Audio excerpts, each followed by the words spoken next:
श्री गणेशाय नमः। श्री सरस्वत्यै नमः। श्री परमहंसाय नमः। नमोस्तु रामाय सलक्ष्मणाय देव्यै च तस्यै जनकात्मजायै। नमोस्तु रुद्रेन्द्रयमानुलेभ्यो। नमोस्तु चन्द्रार्कमरुद्गणेभ्यः। दक्षिणे लक्ष्मणो यस्य वामे च जनकात्मजा।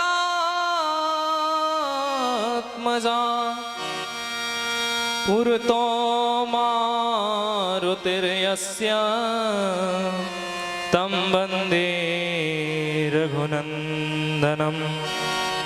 यो ब्रह्मरुद्रशुक्रनारदभीष्ममुख्यैः आलक्षितो न सहसा पुरुषस्य तस्य। तं राधिकाचरणरेणुमनुस्मरामि। सद्यो वशीकरणचूर्णमनन्तशक्तिम्। मुखं करोति वाचालं पंगुलंघयते गिरिं। यत्कृपातमहं वन्दे परमानन्दमाधवम्। अखण्डमण्डलाकारं व्याप्तं येन चराचरं। तत्पदं दर्शितं येन तस्मै श्री गुरवे नमः। भक्त भगवंत गुरु चतुरनाम वपु एक। जिनके पद वंदन किए नासहि विघ्न अनेक। बुद्धिहीन तनु जानिके सुमिरा पवन कुमार।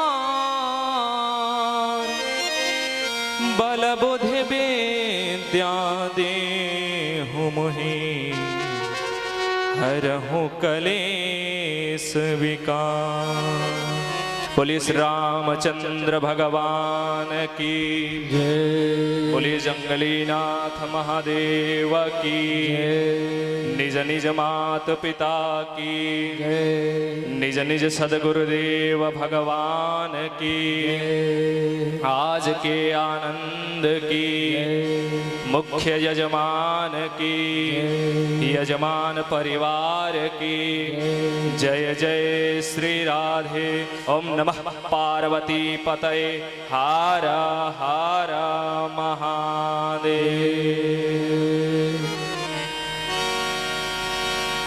आइए भगवान की इस मंगलमयी कथा में प्रवेश से पूर्व 2 बार हरिनाम संकीर्तन करते हैं। तत्पश्चात भगवान की इस मंगलमयी कथा में प्रवेश करेंगे। श्री राम जय जय जय राम। जय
दुलारे राम बोलो श्री राम जय राम जय जय राम बोलो श्री राम जय राम जय जय राम बोलो श्री राम जय राम जय जय राम बोलो श्री राम जय राम जय जय बोले श्री रामचंद्र भगवान की। परम मंगलमय अखिलेश्वर अखंड कोटि ब्रह्मांड नायक अखिल भुवनाधिपति रघुकुल कमल दिवाकर लोकेश्वर योगेश्वर परम ऐश्वर्य संपन्न कौशल्यानंदन दशरथ संवर्धन भगवान श्री राम जी के युगल पादारविंद में बारंबार प्रणाम करते हुए मैया जनक नंदिनी सीता जी को प्रणाम करते हैं। कथा में विद्यमान दृश्य अदृश्य रूप से हनुमान जी महाराज को प्रणाम करते हुए समस्त भक्त के हृदय में विराजमान उस ठाकुर के युगल पाद रविंदों में प्रणाम करते हैं। इस राम कथा भगवान की बड़ी ही सुमनोहर बेला पे आज हो रही है, जो अयोध्या धाम में भगवान राम विराजमान होंगे और हम लोग उस सुअवसर पे इस राम कथा को श्रवण कर रहे हैं। और कहाँ हो रही है तो कलकल कल्लोल करती गंडकी मैया की धाराओं के उत्तर दिग्भाग में स्थित श्री जंगलीनाथ महादेव के क्षेत्र में हो रही है। तो एक बार प्रेम से जंगलीनाथ बाबा का जयकारा लगाएंगे। बोलिए जंगलीनाथ महादेव की जय।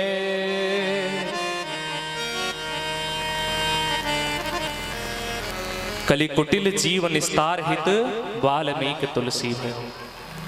वाल्मीकि जी ही कलयुग में तुलसी जी के रूप में अवतरित हुए और भगवान की इस मंगलमयी कथा का रचना किया।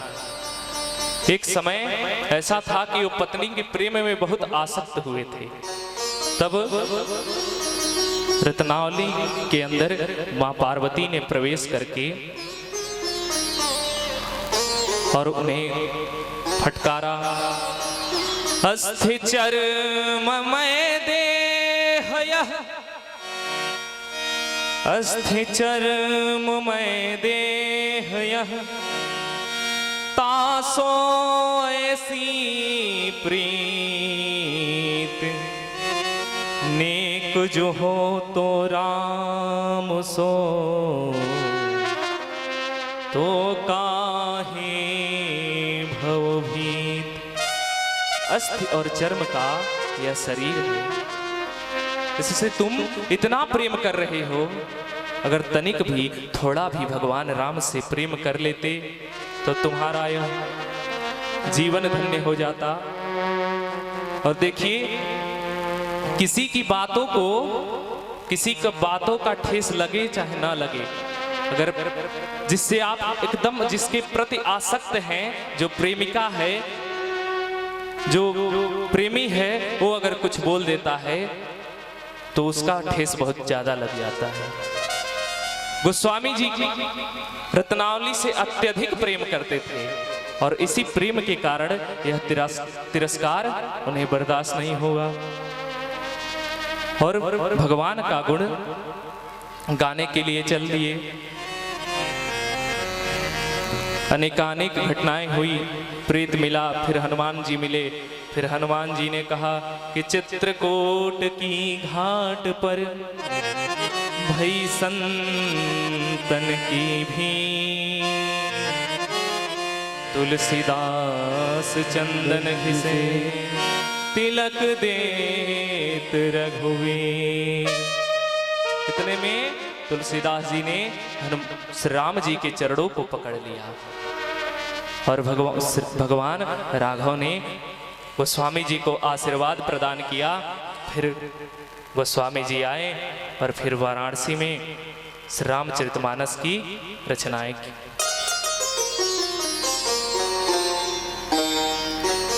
श्री रामचरित का मंगलाचरण प्रारंभ हुआ। इसमें देखिए 7 कांड हैं और गोस्वामी जी 7 श्लोकों में श्री रामचरितमानस का वंदना करते हैं।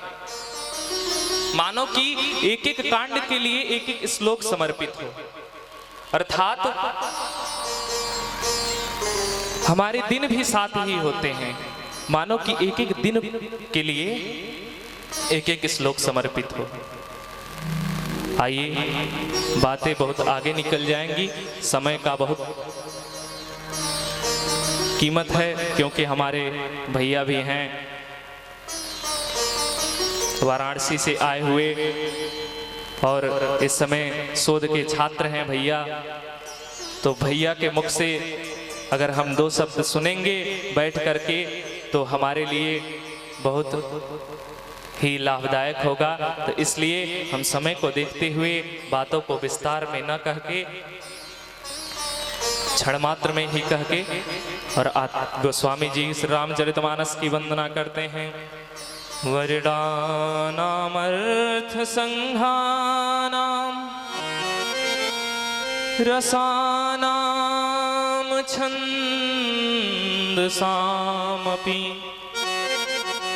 मंगलानाम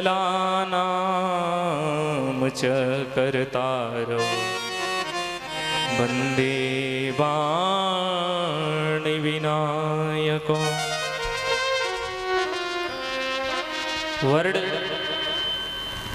वर्णानामर्थ संघानाम। देखिए, रामचरितमानस का शुरुआत किससे होता है? वर्ण से, और विश्राम किस पे होता है? तो मानवा,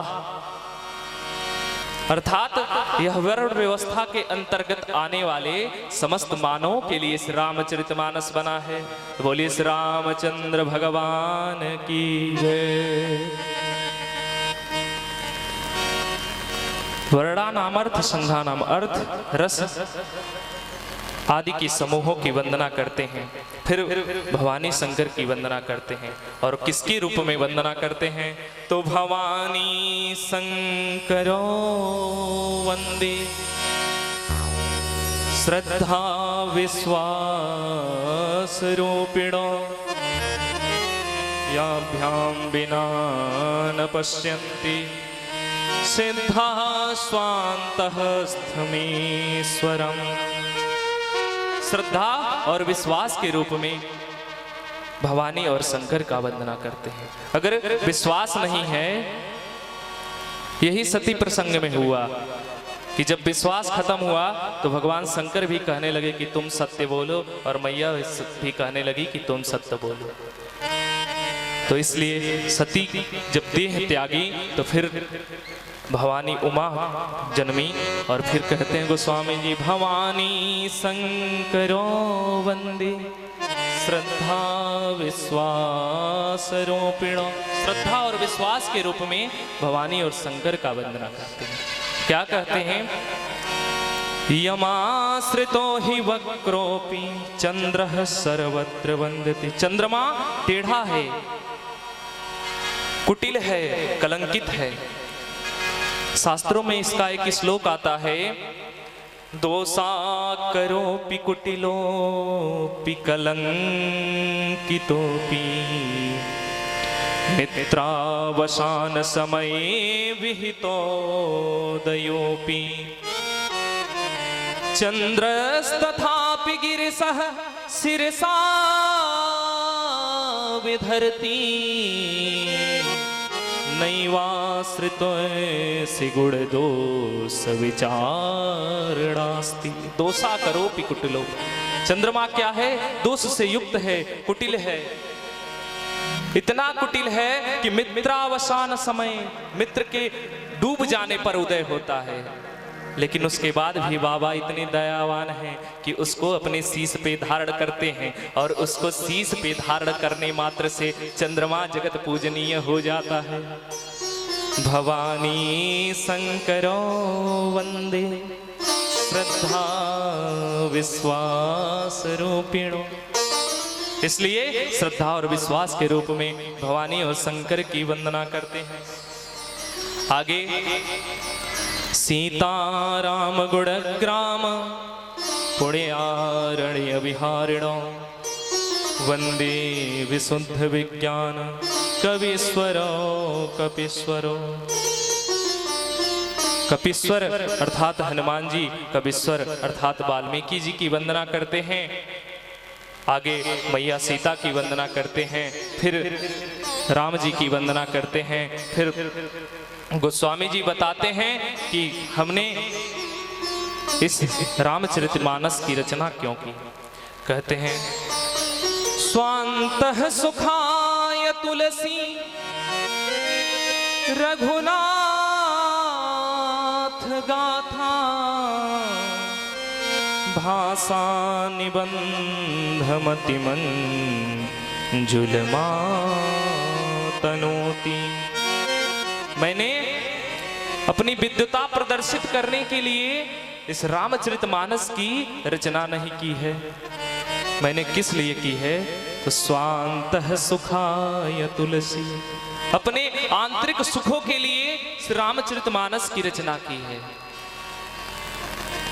आगे गोस्वामी जी अब वंदना के क्रम में सबसे पहले अपने गुरु जी की वंदना करते हैं।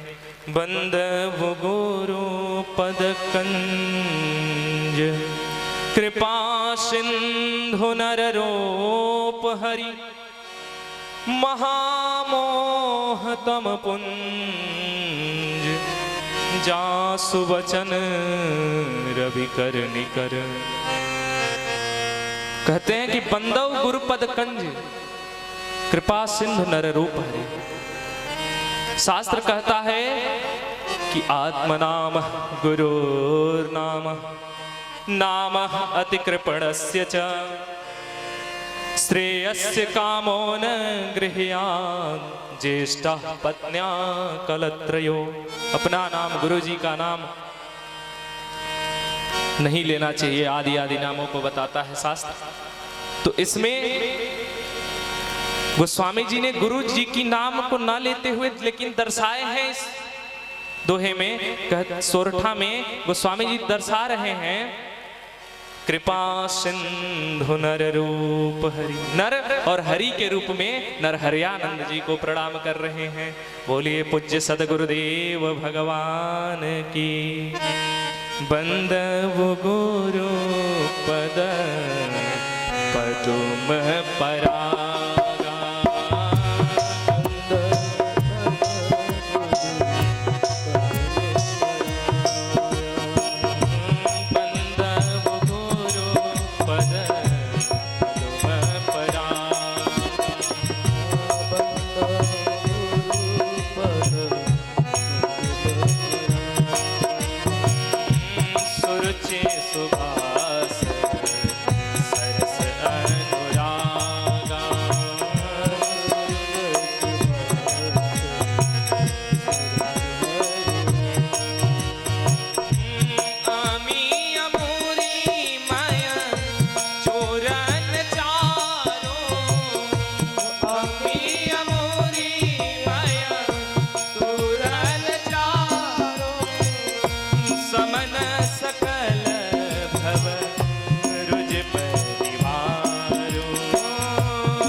गुरुदेव की वंदना करते हैं और गुरुदेव की वंदना करते हुए कहते हैं कि आपका जो चरणों का धूल है वो पराग के समान है, शहद के समान है। सब धरती का गद करूं गंगा बहती है गुरुदेव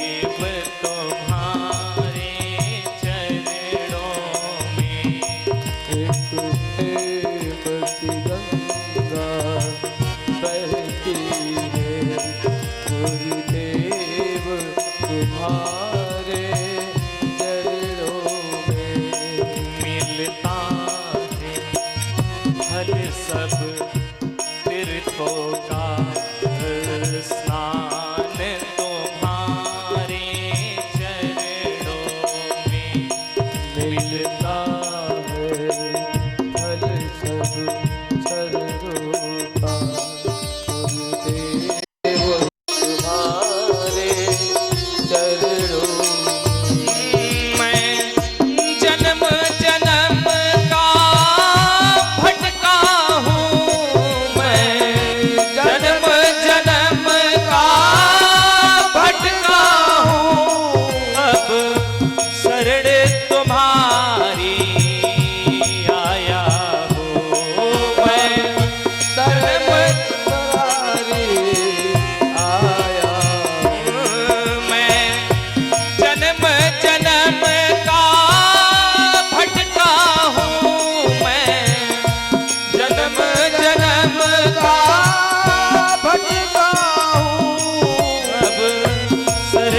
पूज्य सद्गुरुदेव भगवान की जय। बंदव प्रथम महीसुर चरना, बंदव प्रथम महीसुर चरण, मोह जनित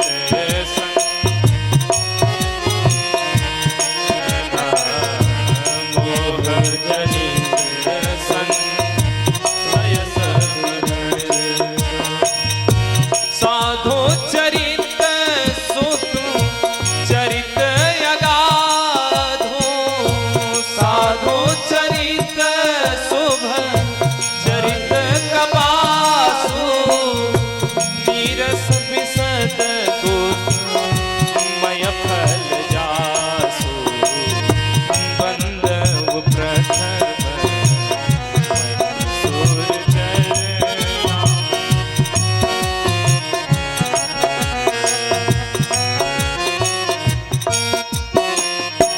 तो स्वामी जी वंदना करते हैं कि बंदव प्रथम महीसुर चरण, अर्थात इस पृथ्वी के जो अधिपति हैं नारायण भी जिनकी पूजा करते हैं, मैं उन ब्राह्मणों की वंदना करता हूं। ब्राह्मणों का वंदना करते हुए कहते हैं मोह जनित संशय सब हरना, जिनके चरणों में अनुराग मात्र से ही पूरे मोह का नाश हो जाता है। ब्राह्मणों की इतनी कृपा शास्त्रों ने वेदों ने बताया है। और मोह कैसे जाता है? मोह बिना, देखिए मोह अगर है तो अगर मोह नहीं समाप्त होगा हमारे अंदर से तो हमें भक्ति नहीं प्राप्त होगी, हमें राम जी के चरणों में अनुराग नहीं प्राप्त होगा। तो अगर मोह का समन करना है तो सबसे पहले विप्र के चरणों में अनुराग होना चाहिए। मोह गए बिनु राम पद हुई है न दृढ़ अनुराग, बिना मोह के समाप्त होने से राम के चरणों में दृढ़ अनुराग नहीं होगा, सच्चा प्रेम नहीं होगा। और मोह कहाँ से मिटता है? तो मोह सत्संग से मिटता है, मोह कथा से मिटता है। भागवत जी में श्लोक आता है, भाग्योदयीन बहुजन्म समर्जितेन सत्संगमं च लभते पुरुषो यदा वै अज्ञान हेतु कृत मोहमधान्धकार नासं वेदाय हि तदोदयते विवेकः। भाग्योदयीन बहुजन्म पुण्य समर्जितेन, जब बहुत जन्मों का हमारा पुण्य एकत्रित होता है तो एक जन्म में हमारे भाग्य का उदय होता है, और जब हमारा भाग्य का उदय होता है तब ऐसा सत्संग करने का मौका मिलता है।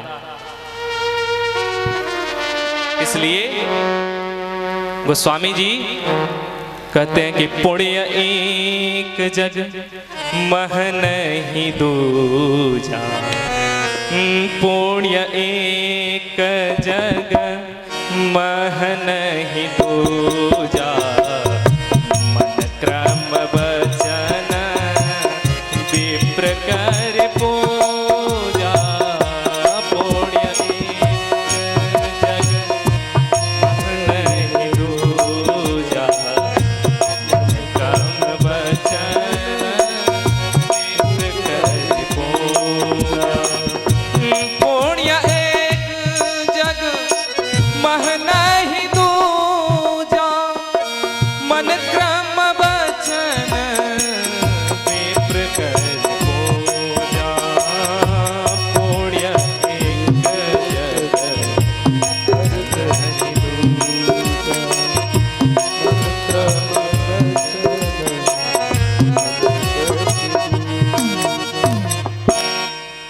जग में अगर कोई पुण्य है तो मन से, कर्म से और वचन से विप्र के चरणों में अनुराग होना।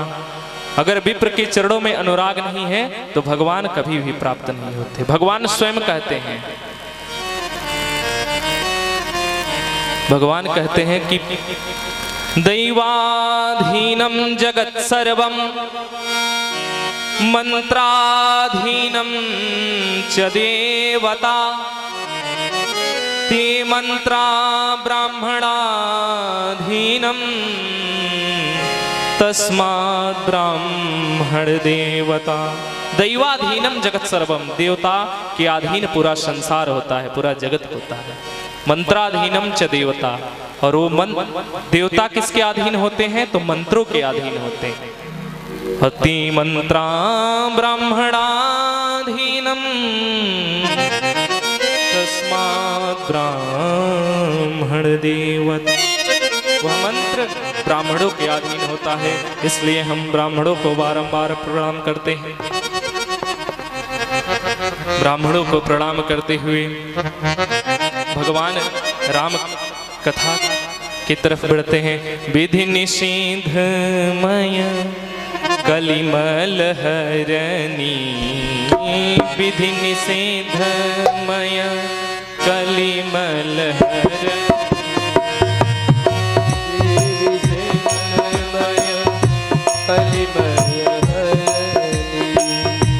राम कथा रवि नंदन बरनी, राम कथा रवि नंदन बरनी।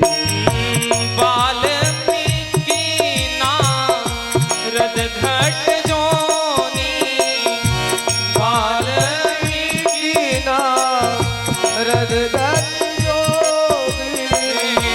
निज निज मुखनी कहै निज हो, निज निज मुखनी कहै निज हो। विधि निषेध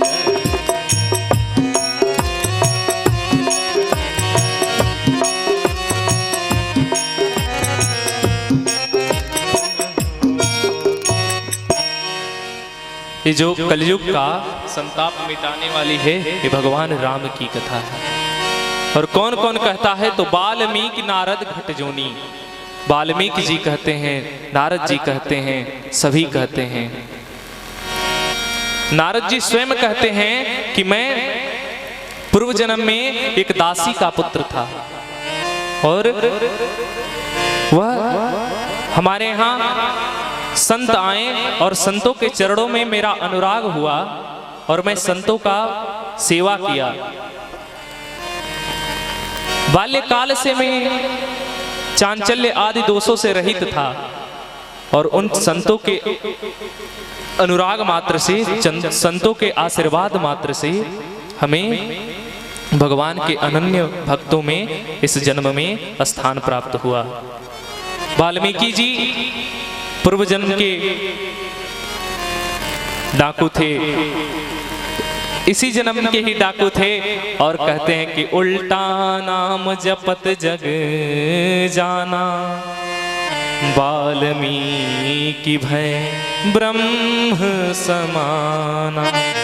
मरा मरा कह करके भगवान का स्मरण, भगवान के ध्यान को रख करके हृदय में, और केवल मरा मरा कहा। और किसके समान हो गए वाल्मीकि जी की? वाल्मीकि भय ब्रह्म समाना, ब्रह्म के समान हो गए। तो राम के गुणों का बखान सभी करते हैं। अच्छा, धर्म सम्राट करपात्री जी महाराज कहते हैं कि कोई व्यक्ति अगर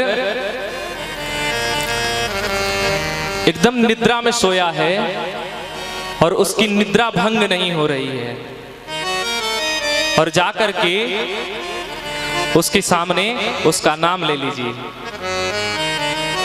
और जैसे ही उसका नाम लेंगे वो तुरंत चेतनावस्था में आ जाएगा, तुरंत सुसुप्तावस्था से जागृत अवस्था में आ जाएगा। अगर एक सामान्य से व्यक्ति में नाम लेने पर इतना ऊर्जा आ रही हो जाए, इतना ऊर्जावान हो जाए, तो भगवान है प्रभु। तो कहाँ लगी कर कहो, कहाँ लगी नाम बड़ाई, कहो कहाँ लगी नाम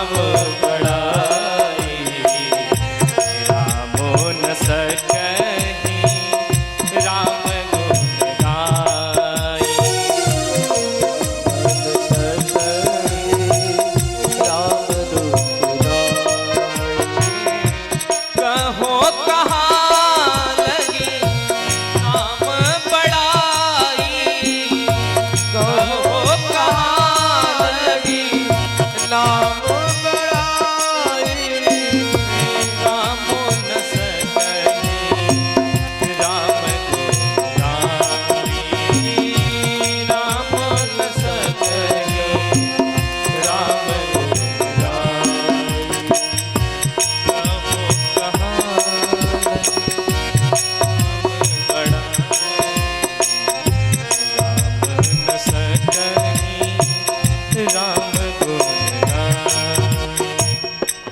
मैं कहाँ तक राम का बड़ाई करूं जब भगवान राम अपने नाम का स्वयं ही गुणगान नहीं कर सकते।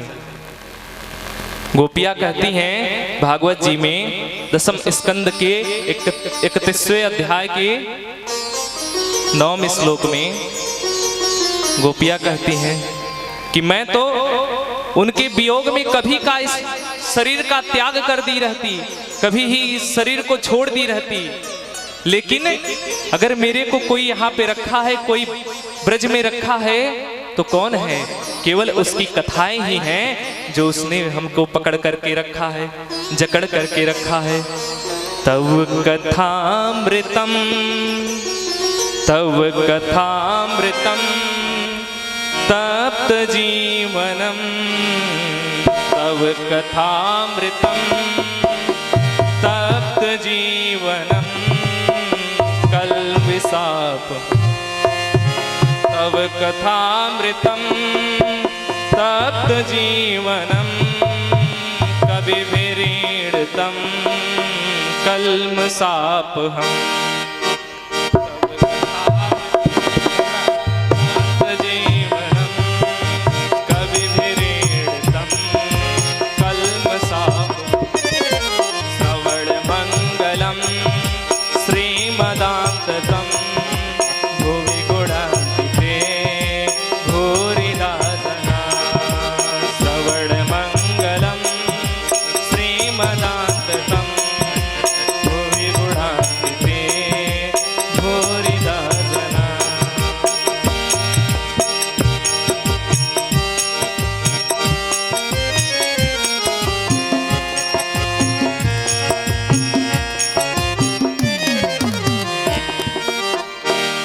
अगर हमको कोई यहाँ पे जीवित रखा है तो उसकी केवल कथाएं ही हैं, केवल अमृत वाणी ही है।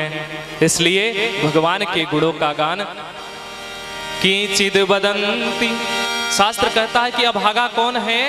कीचिद वदन्ति जनहि कीचिद वदन्ति धनहीन नरो जघन्य केचिद वदन्ति गुणहीन नरो जघन्य व्यासो वतस्यखिल शास्त्र पुराण व्यक्ता नारायण स्मरणहीन नरो जघन्य।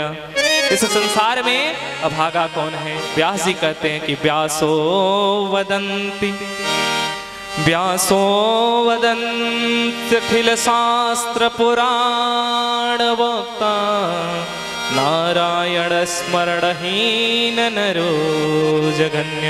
व्यास जी कहते हैं कि संसार में अभागा वही है जो नारायण का स्मरण नहीं करता, जो भगवान राम का स्मरण नहीं करता। तो बोलिए श्री रामचंद्र भगवान की,